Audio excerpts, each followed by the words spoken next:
저는 오늘 요한복음 21장 15절로 25절의 말씀으로 예수님을 따르는 사명자, 예수님을 따르는 사명자, 이 같은 제목으로 말씀을 전하도록 하겠습니다.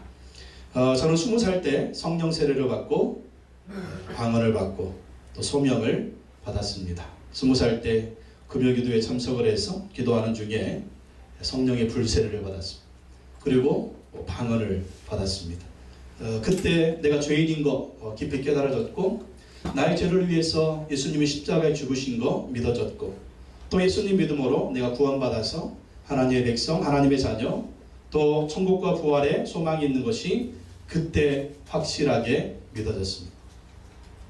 그리고 나서 나의 마음에 소원이 생겼는데, 내가 어떻게 그리고 어떤 직업을 가지고 살아야 하나님께 영광을 돌릴 수 있을까? 그렇게 하나님께 기도했는데 하나님께 세 가지를 놓고 기도했습니다. 첫째는 돈을 많이 벌어서 사업가가 돼서 장로가 돼가지고 물질로 하나님을 섬기면서 교회를 섬기면서 하나님께 영광 돌리는 그런 사람이 되는 것.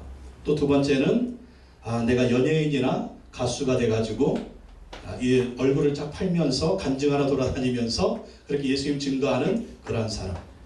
세 번째는 주의 종이 되는 건 아무나 아니지만 혹시 주의 종이 되는 것이 주님의 뜻이라면 또 그 주의 종이 되는 것을 통해서 하나님께 영광 돌리는 삶. 세 가지를 놓고 기도를 했습니다. 근데 저를 위해서 기도해 주었던 교회 전도사님이 너는 주의 종이 되는 것이 하나님의 뜻인 것 같다. 그렇게 말씀해 주셨어요. 그때 큰형님이 목회를 하고 계셨기 때문에 큰형님께 사연을 드렸습니다. 그랬더니 큰형님이 하시는 말씀이 주의 종이 되는 것은 아무나 되는 것이 아니다. 하나님이 주시는 소명을 받아야 된다. 그래야 힘들고 어려워도 이 길을 포기하지 않고 끝까지 이 길을 갈 수가 있다. 하나님이 주시는 소명을 받아라. 그래서 또 일주일 동안 시간을 정해놓고 하나님 저를 주의 종으로 불렀다면 소명이라는 걸 주십시오. 소명이라는 걸. 사명, 소명. 그래서 일주일 동안 시간을 정해놓고 기도하는데 금요 기도회 때 기도하는데 머리에서요 이사야 43장, 이사야 43장 그 말씀이 떠나지를 않는 거예요. 제가 구약성경에 이사야가 있다는 것은 알았지만 읽어본 적은 없습니다. 그래서 희한하다. 왜 이사야 43장이 머리에서 떠나지 않을까 하고 기도 끝나고 성경을 다 펴봤는데 너무나 좋은 말씀들이 거기 있잖아요. 근데 기도했던 바로 응답의 말씀이 이사야 43장 12절에 기록이 됐는데 너희는 나의 증인이요 나는 하나님이니라. 여호와의 말씀이니라. 너는 나의 증인이다. 그래서 이 기도하던 이 말씀에 주님이 딱 말씀을 통해서 응답해 주셨으니까 주님이 나를 주의 종으로 부르셨구나. 그래서 나의 사명, 나의 소명을 확인하고 그때부터 신학을 하고 주의 종의 길을 지금까지 걸어오고 있습니다. 하나님 우리 모두에게 각자에게 사명을 주셨습니다. 다 목사가 아니고 다 선교사가 아닙니다.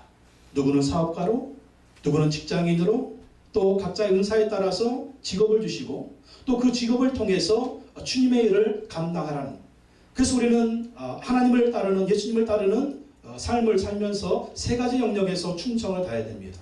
한 가지는 가정에 충성을 해야 되고요, 또 한 가지는 생업에 충성을 다해야 되고요, 또 한 가지는 교회에 충성을 다해야 된다.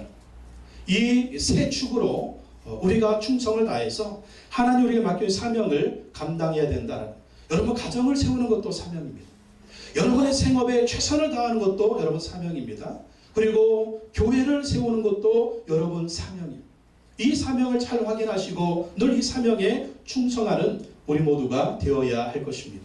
부활하신 예수님 다시 제 아들을 찾아가셨습니다. 그리고 제 아들에게 사명을 주셨습니다. 그리고 예수님 베드로에게 특별히 말씀하십니다. 19절 말씀에 나를 따르라. 또 22절 말씀에 너는 나를 따르라. 이 말씀이 어떤 말? 처음에 예수님이 베드로를 부르실 때 했던 말씀이거든요. 너는 나를 따르라. 따르는데 어떤 사람이 되라고요? 이제부터는 사람을 낚는 어부가 되라. 나를 따르면서 사람을 낚는 어부가 되라고 하는 사명을 주시고 미션을 주셨습니다. 예수님의 제자들 베드로뿐만 아니라 예수님의 모든 제자들에게 이 사명 주셨습니다. 또 이 말씀은 우리에게 주시는 말씀인 줄로 믿습니다. 베드로에게 주셨고 제자들에게 주셨고 오늘 예수님 믿는 우리에게 사명자가 되라고 하는 이 말씀을 예수님 우리에게 주시는 것입니다. 그러면 우리가 어떻게 주님을 따르는 사명자의 삶을 살 수가 있겠습니까? 어떻게 살아야 제대로 사명자의 삶을 사는 것일까? 오늘 말씀을 통해서 살펴보도록 하겠습니다. 첫째, 우리는 서로 섬기며 예수님을 따르는 사명자의 삶을 살아야 합니다. 15절 말씀 한번 읽어보겠습니다. 요한복음 21장 15절 시작. 그들이 조반 먹은 후에. 여기까지. 뭐 먹은 후에? 조반이 뭐예요? 아침이죠, 아침. 왜 이렇게 어렵게 써놨는지. 아침 먹은 후에. 아침 먹은 후에. 아침 먹은 후에. 아침 먹은 후에 예수님이 베드로에게 중요한 얘기합니다. 여러분, 중요한 얘기는요, 밥 먹고 나서 해야 돼요. 배고프면 안 들어와요. 특별히 남자들은 밥 먹인 다음에 해야 돼요. 부부싸움 한 거에 무조건 남편 밥 먹이시기 바랍니다. 애들도 밥을 먹여야 돼요. 배가 차야 귓구멍이 열려. 목구멍이 열려야 귓구멍이 열려. 그래서 중요한 얘기 하려면 밥을 먹인 다음에, 밥을 먹은 후에 중요한 얘기를 해야 됩니다. 꼭 이제 우리 여자분들이 화가 나면 밥이 뭐 중요해, 밥 먹지 마. 그러면 이제 남자들은 시험 드는 거예요. 배고프면 시험 듭니다. 무조건 밥을 먹이고 배 든든히 채워난 다음에 조곤조곤 얘기해야 말이 통할 줄로 믿습니다. 그들이 조반을 먹은 후에. 근데 이 아침을 누가 준비하셨어요? 누가 준비하셨어요? 예수님이 준비하셨죠. 밤새 제자들 바다에서 그물을 던지고 물고기를 잡으려고 했는데 한 마리 못 잡았어요. 밤새 제자들 피곤했습니다. 얼마나 배고프겠어요. 근데 예수님이 아침에 그 해변에서 모닥불을 피워놓고 숯불을 피워놓고 그 위에 생선을 굽고 거기에 고기를 떡을 구우면서 제자들을 위해서 아침을 준비해 주셨습니다. 이게 뭐냐? 예수님이 섬기시는 모습이에요. 밥은 누가 해야 돼요? 밥은 마누라가 해야죠. 근데 오늘 보니까 밥을 누가 했어요? 예수님이 하셨잖아요. 섬기는 게 뭐냐? 섬기는 것은 밥을 준비해서 먹이는 것입니다. 대개 집에서 밥을 준비해서 먹이는 거 누가 하는 일입니까? 아내가 하는 일이죠. 근데 오늘 보니까 누가 밥을 준비해서 먹이셨어요? 예수님이 밥을 준비해서 제자들을 먹이셨습니다. 우리가 섬긴다라고 하는 모습을 예수님이 보여주셨는데, 예수님 닮는 섬김의 모습은 뭐냐면 우리가 서로가 식사 대접을 하면서 섬겨야 된다라고 하는 거예요. 꼭 아내만 밥을 차려라, 그게 아니라는 거예요. 예수님의 제자는 남편도 밥을 차릴 수가 있어야 됩니다. 우리 유교 문화는 그렇죠. 남자가 무슨 밥을 차려. 또 남자가 항상 밥을 차리는 건 아니에요. 남편이 항상 아내가 밥을 차리지만 언제? 아내가 힘들 때 아내를 위해서 남편은 밥을 차릴 수가 있어야 됩니다. 그리고 아이들을 위해서, 자녀들을 위해서 남편은 밥을 차릴 수가 있어야 됩니다. 그리고 밥을 차리지 못한다면 아내를 위해서 설거지를 할 수 있어야 됩니다. 이게 부부지간에 섬기는 모습이에요. 그리고 혹시 아내가 힘들고 어려우면 어떻게? 밥을, 외식을 먹는 거예요. 외식을 먹여서 아내한테 밥을 사주는 것입니다. 절대 여러분 혼자 나가서 치사하게 밥 먹지 마십시오. 밥 먹을 때는 아내와 함께, 그리고 밥 먹을 때는 아이들과 함께 맛있는 거 같이 먹으십시오. 이게 바로 뭐냐면 서로 섬기는 모습이에요. 예수님 보십시오. 밥을 해서 먹이셨어요. 섬기는 게 뭐냐? 서로 밥을 해서 먹이는 거예요. 그리고 서로 식사 대접을 하는 것입니다. 이게 섬김의 모습입니다. 우리도 예수님처럼 섬김의 삶을 살아야 되는데, 오늘 예수님이 보여주신 섬김의 모습은 밥을 준비해서 먹여라. 누구한테? 서로. 누구한테? 여러분의 아내에게, 여러분의 남편에게, 여러분의 자녀에게, 또 여러분의 형제 자매에게, 또 여러분의 제자들에게. 여러분 제자들 누구죠? 여러분 제자 누구예요? 그 제자에게 밥을 사먹이라는 거예요. 먼저 제가 먼저 해야 되겠죠. 예. 제가 여러분들 밥을 사서 대접해야 돼요. 또 누가 해야 돼요? 장로님이 밥을 사서 대접하셔야 돼요. 또 누가 해야 돼요? 집사님들이 밥을 준비해서 대접하셔야 돼요. 그래서 여러분 점심 준비하시는 거 예수님의 본을 따르시는 것입니다. 밥을 해서 여러분 이 먹이는 거 굉장히 정말 엄청난 섬김이잖아요. 밥으로 끝나는 게 아니잖아요. 반찬 사야죠. 반찬거리 사야죠. 그것도 요리해야죠. 주물딱 해야죠. 또 그걸 가지고 와야죠. 또 밥을 막 쌀 씻어가지고 이렇게 해야죠. 또 할 때 이게 밥이 맛이 있을까, 설었을까, 이 반찬이 맛이 있을까, 막 그런 얼마나 정성이 들어가는지. 그러니까 밥을 내서 먹인다고 하는 것은 섬김의 모든 것이 거기에 다 들어가 있는 거예요. 그래서 우리는 섬기는 삶을 살 때 밥을 해서 먹여야 됩니다. 그 사람이 예수님의 제자의 본을 따르는 거예요. 그래서 여러분 서로 밥을 잘 대접해서 서로 먹이시기 바랍니다. 그게 바로 제자의 삶이다. 그래서 요즘에 제가 이 말씀에 은혜를 참 많이 받습니다. 은혜를 많이 받아서 여러분하고 밥 먹자고 그렇게 시도를 좀 많이 할 겁니다. 그래서 같이 식사 좀 합시다. 그렇게 제가 부탁을 하면 여러분 단순히 밥 먹는 것으로 끝나지 않아요. 기도 제목은 무엇인지, 요즘 어떻게 살고 계신지, 요즘 형편은 어떠신지, 그거에 대한 대화가 오고 갑니다. 그러면은요, 그 기도 제목 가지고 저는 와서 새벽마다 기도합니다. 기도해서 회사의 문제, 가정의 문제, 또 개인의 문제, 여러 가지 고민의 문제들 놓고 기도하거든요. 그래서 여러분, 제가 밥 먹자고 할 때, 좋은 말 할 때 밥을 좀 같이 드시면 은혜가 임할 줄로 믿습니다. 또 예수님이 이렇게 섬기셨으니까. 예수님의 리더십은 섬김의 리더십입니다. 그래서 우리도 예수님처럼 섬기면서 사명을 감당해야 되고 서로 섬기면서 예수님을 따라가는 그러한 삶을 살아야 된다. 예수님이 마태복음 20장 28절에 이렇게 말씀하셨죠. 인자가 온 것은 섬김을 받으려 함이 아니라 도리어 섬기려 하고 자기 목숨을 많은 사람의 대속물로 주려 함이니라. 이것이 예수님의 사명 선언입니다. 예수님 오신 목적이 무엇이냐? 섬김 받으러 온 것이 아니라 섬기러 왔다는 것입니다. 그리고 예수님의 최고의 섬김의 정점은 십자가의 죽음입니다. 누굴 위해 죽으셨어요? 나를 위해서 죽으셨어요. 나를 위해 죽는 것. 나를 위해서 예수님이 죽어 주셨습니다. 그래서 우리가 섬김은 서로 섬겨야 돼요. 여러분 집안에서 제일 답답한 게 뭡니까? 한 사람은 죽으라고 나만 섬기라고 그러고 한 사람은 죽으라는 너만 죽으라고 그러고 이러면 이 집안이 답답한 거예요. 한 사람은 죽는 거예요. 죽는 거. 누가 죽어야 돼요? 섬기는 것은 같이 죽어야 돼요. 몇 프로 죽어야 될까요? 한 50%씩만 죽으십시오. 부부지간에. 부부지간에 50%만 죽으면 거기가 천국이에요. 믿습니까? 근데 나는 죽지 않으면서 서로한테 죽으라고 얘기하면 지옥 가볼 필요도 없어요. 거기가 지옥이. 생지옥 아니에요. 생지옥. 난리 부르싸죠. 생지옥.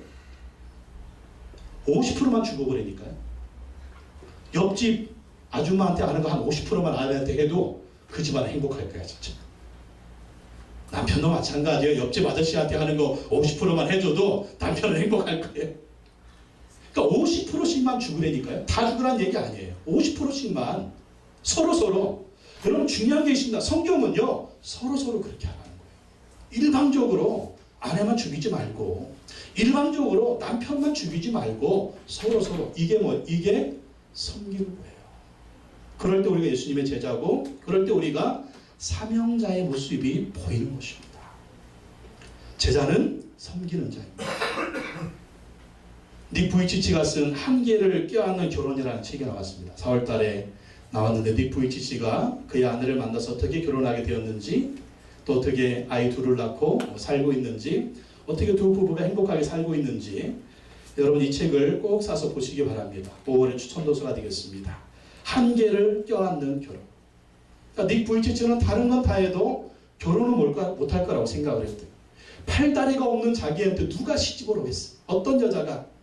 그러면서 닉 부이치치는 늘 정말 예수님 믿고 변화되기 전에는 어떤 여자를 원했느냐? 무조건 이쁜 여자. 모든 남자의 소망과 희망이죠. 무조건 이쁜 여자. 그런데 이쁜 여자들이 미쳤어요. 팔다리 없는 남자를 좋아하게 얼마나 혼자 짝사랑했는지 체기도 엄청 채였답니다. 근데 정말 그가 예수님 믿고 거듭나고 변화된 후에는 아내에 대한 마음이 바뀌었대요. 이쁜 여자가 아니라 어떤 여자? 하나님을 경외하고 함께 주님께 헌신된 서로 섬길 수 있는 서로 보듬을 수 있는 서로 위로하고 격려할 수 있는 그런 아내를 만나야 되겠다. 그렇게 결단을 하게 됐답니다.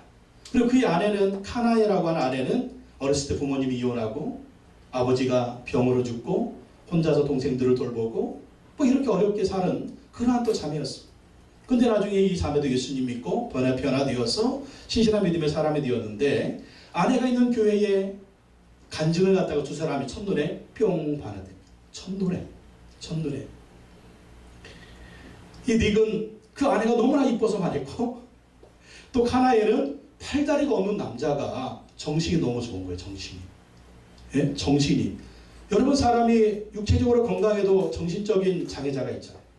근데 닉은 팔다리가 없는데 장애자인데 정신이 너무 좋고 마인드가 너무 좋고 비전이 너무 좋고 믿음이 너무 좋고, 평소에가 자기가 꿈꿨던 남자의 모습이 바로 닉의 모습이었대요. 거기에 팔다리만 없지.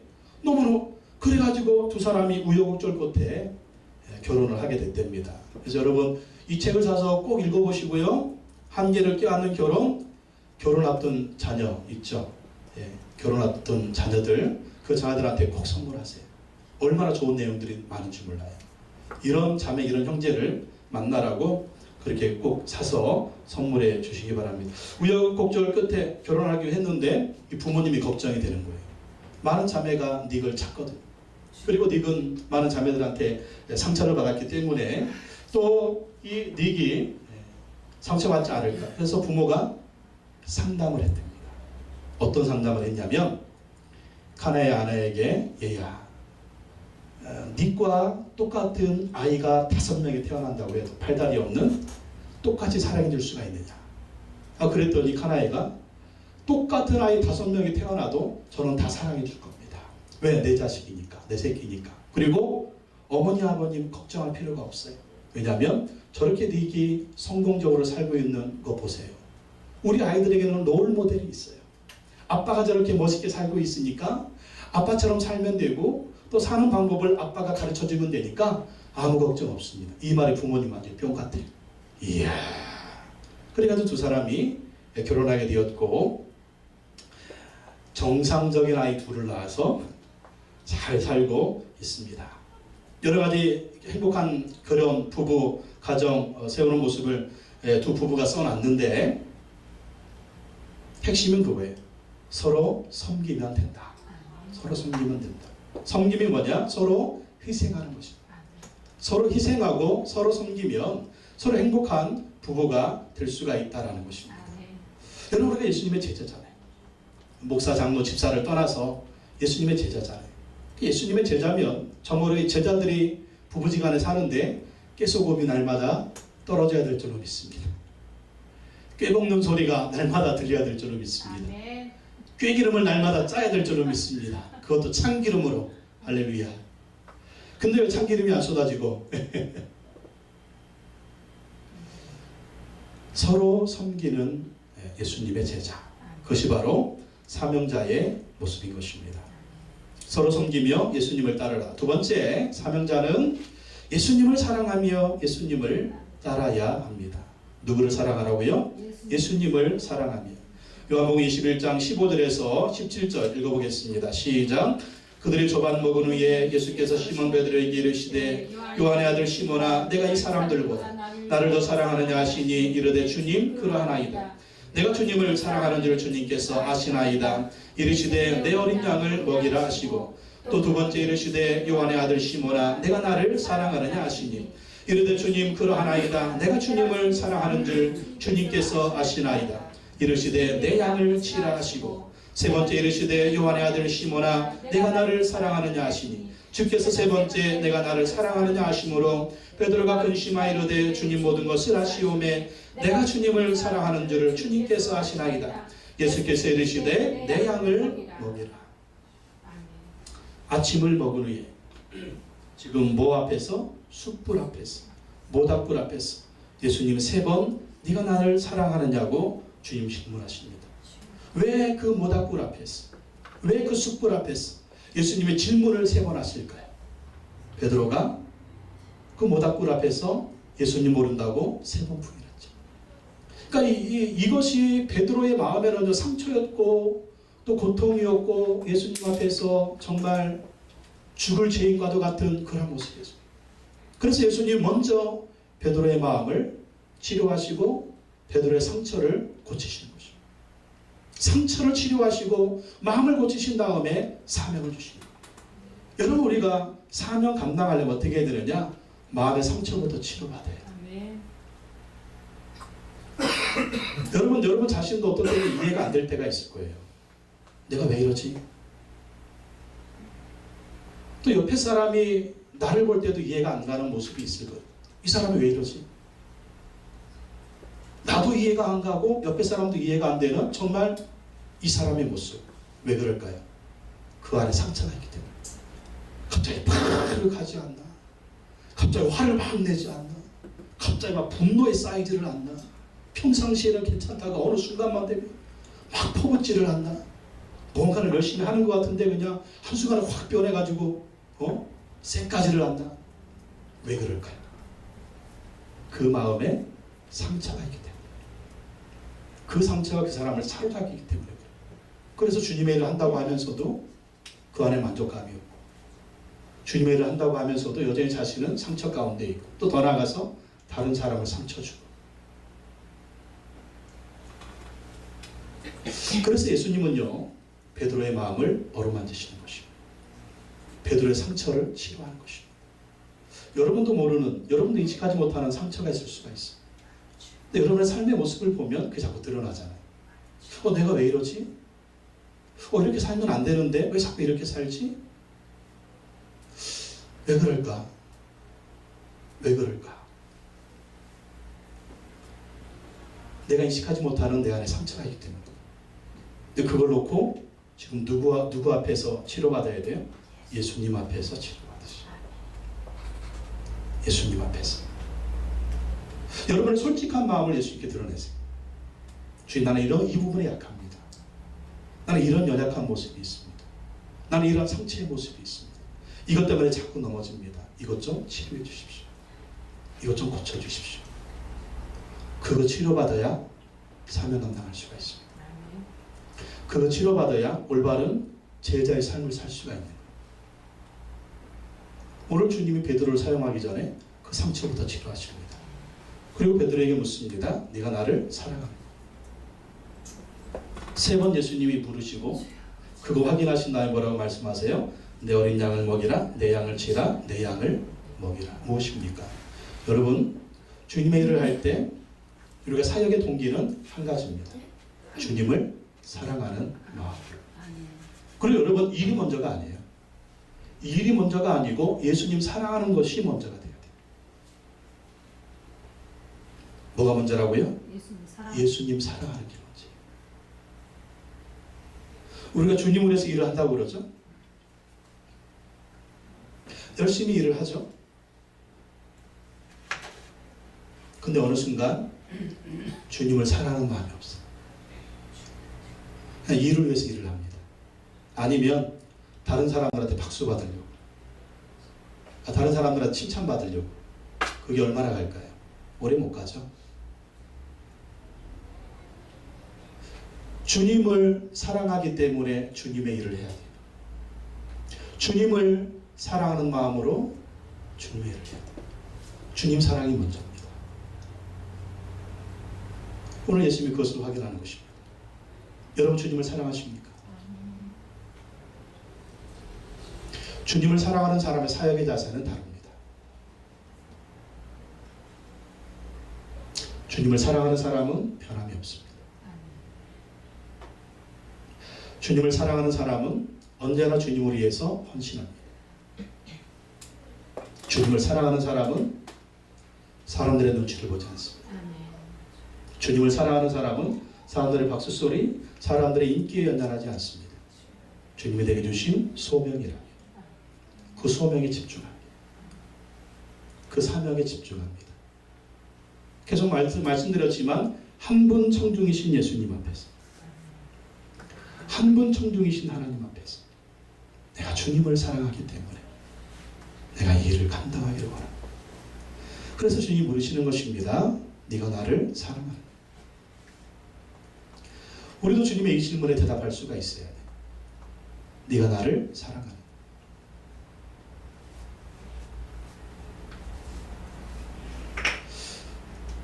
여러분, 이것을 한번 점검합시다. 여러분, 주님을 사랑하십니까?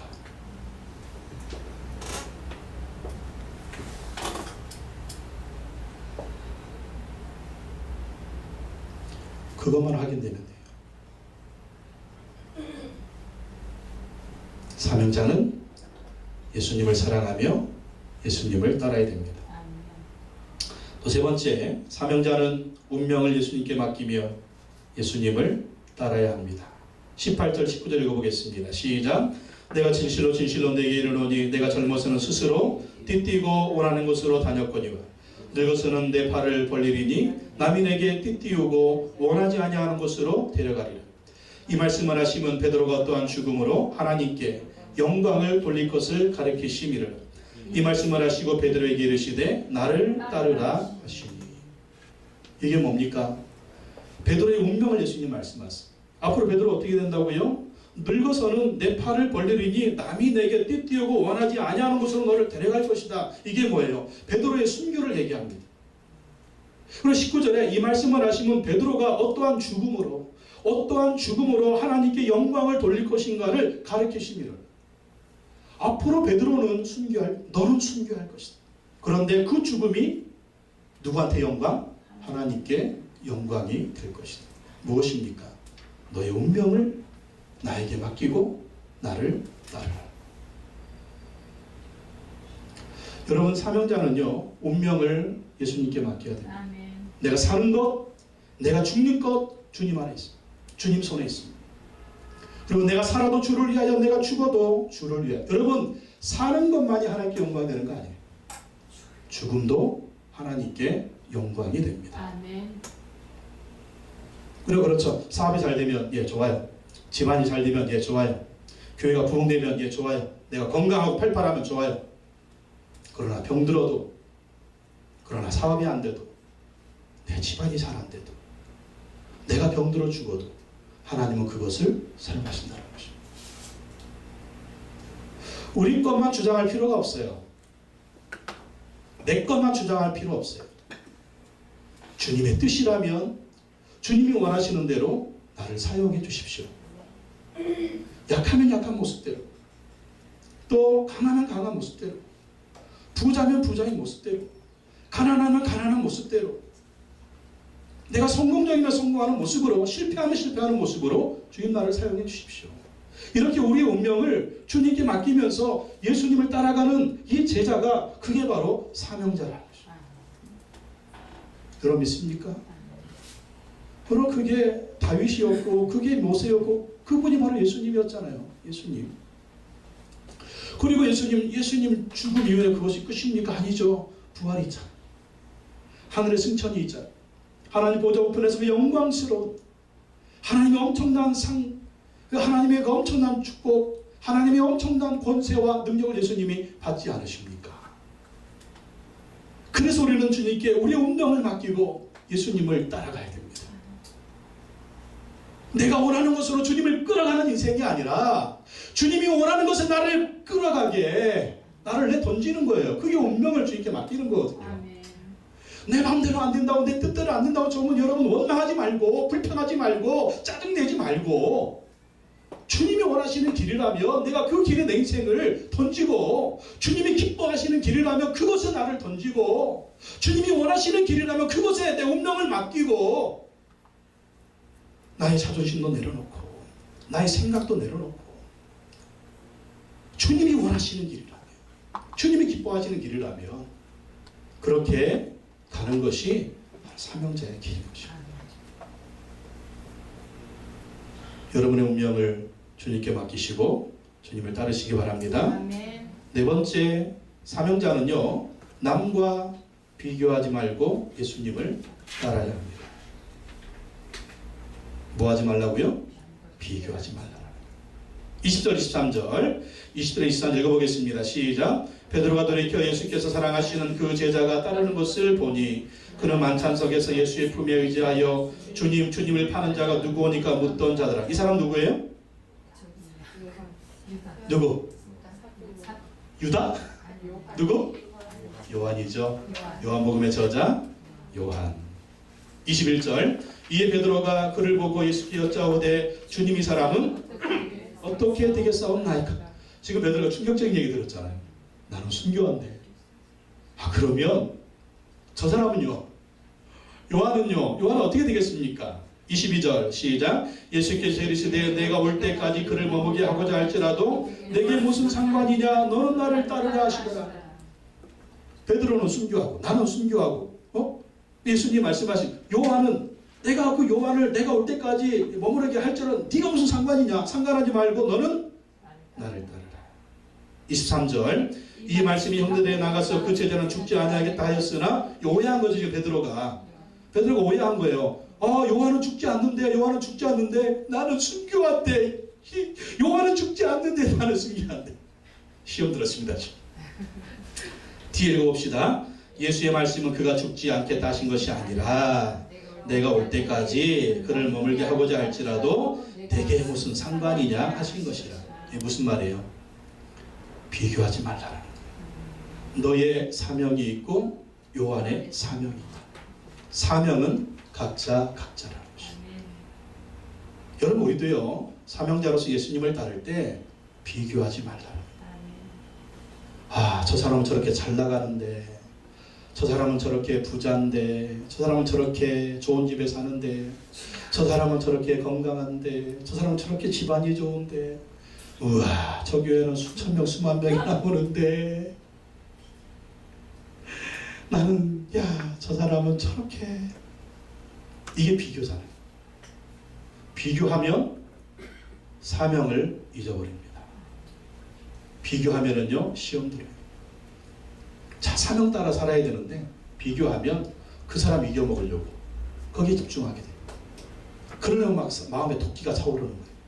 그리고 하나님에 대한 원망이 차오르는 거예요. 하나님 왜 저 목사는 무슨 복을 지지리도 저렇게 받아가지고 저렇게 큰 교회에 어쩌고 저쩌고. 저 사람 사업이 저렇게 잘 되는데 왜 나는 어쩌고 저쩌고. 주님 저 집안은 저렇게 잘 되는데 왜 내 집안은 이렇게 어쩌고 저쩌고. 비교하지 말라는 거예요. 아멘. 여러분 각자에게 주신 사명이 있습니다. 각자에게 주신 은혜가 있습니다. 아멘. 여러분 그것만을 생각하면서 주님을 따르시기 바랍니다. 비교하면 시험 드는 거예요. 비교하지 말고 내 사명 내가 온전히 감당하게 하옵소서. 아멘. 그것만 생각하면 감사하잖아요. 아멘. 그것만 생각하면 은혜가 되는 거예요. 내게 주신 왜?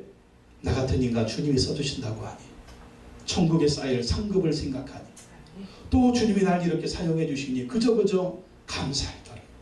감사할 따름. 비교하지 말고 예수님 따르는 거 그 사람은 사명자입니다. 마지막으로 사명자 어떤 사람이에요? 나는 감추고 예수님을 자랑하며 예수님 따르는 자. 이 사람이 사명자입니다. 24절 25절 읽어보겠습니다. 시작. 이 일들을 증언하고 이 사람이라. 우리는 그의 증언이 참된 줄인 줄 알아. 누구라는 거 이게 누구라는 거예요? 요한이죠. 지금 자기 이름을 절대 드러나지 않습니다. 지금 요한은요 자기가 요한복음 기록하지만 자기 이름을요 절대 드러나지 않아요. 뭐라고 있어요? 증언. 누구 증언? 예수. 25절 예수께서 행하신 일이 이외에도 많으니 만일 낱낱이 기록된다면 이 세상이라도 이 기록된 책을 두기에 부족할 줄 아노라. 여러분 요한 보시죠. 자기가 요한복음 기록하고 있지만 자기 이름은 철저히 숨깁니다. 오직 한 분의 이름만 드러내요. 예수. 여러분 이게 사명자입니다. 자기 이름은 감추고 누구의 이름? 오직 예수의 이름. 내가 이렇게 주님의 일을 하는데 왜 나는 알아주지 않는 거야? 왜 내 이름은 알아주지 않는 거야? 왜 나는 박수 쳐주지 않는 거야? 왜 사람들이 나를 인정해주지 않는 거야? 이건 사명자가 아니에요. 사명자는 오직 주인 대신 예수님의 이름만 드러냅니다. 그 사람이 사명자. 우리 이것을 조심해야 돼. 목사든 장로든 집사든 권사든 안수입사든 이거 조심하지 않으면 자기가 주인 되는 거예요. 자기가 왕이 되는 거예요. 이 주객이 바뀌었어요. 종놈이 주인 역할을 하는 거예요. 종놈의 주인 역할. 종놈은 종 역할을 해야지. 왜 주인을 끌어내고 자기가 그 자리에 앉아있어? 누가 주인인데? 누가 왕인데? 누가 하나님인데? 그래가지고 사람들한테 나를 알아달라고, 나한테 와서 엎드리라고, 나한테 와서 조아리라고, 내 이름을 드러내달라고. 사명자는 나를 감추는 것입니다. 오직 예수님만 자랑하면 되는 거예요. 예수님만 이름만 드러나면 끝인 것입니다. 이게 사명자의 자세예요. 믿으십니까? 이런 사명의 삶을 우리가 따르기를 원합니다. 사명자 누굽니까? 서로 섬기며 예수님을 따르는 자입니다. 사명자 누굽니까? 예수님을 사랑하며 예수님을 따르는 자입니다. 사명자 누굽니까? 운명을 예수님께 맡기며 예수님을 따르는 자입니다. 사명자 누굽니까? 남과 비교하지 말고 예수님을 따르는 자입니다. 사명자 누굽니까? 나는 감추고 예수님을 자랑하며 예수님을 따르는 자입니다. 이런 사명자 되기를 예수님의 이름으로 축원합니다. 이 모습이 저희 모습 되기를 원합니다. 이 모습이 장로님의 모습 되기를 원합니다. 권사님의 모습 되시고 시사님들의 모습 되시고 원로 목사님, 사모님, 우리 사랑하는 성도들의 모습이 되기를 예수님의 이름으로 축원합니다. 우리 사나우가 한번 기도하겠습니다.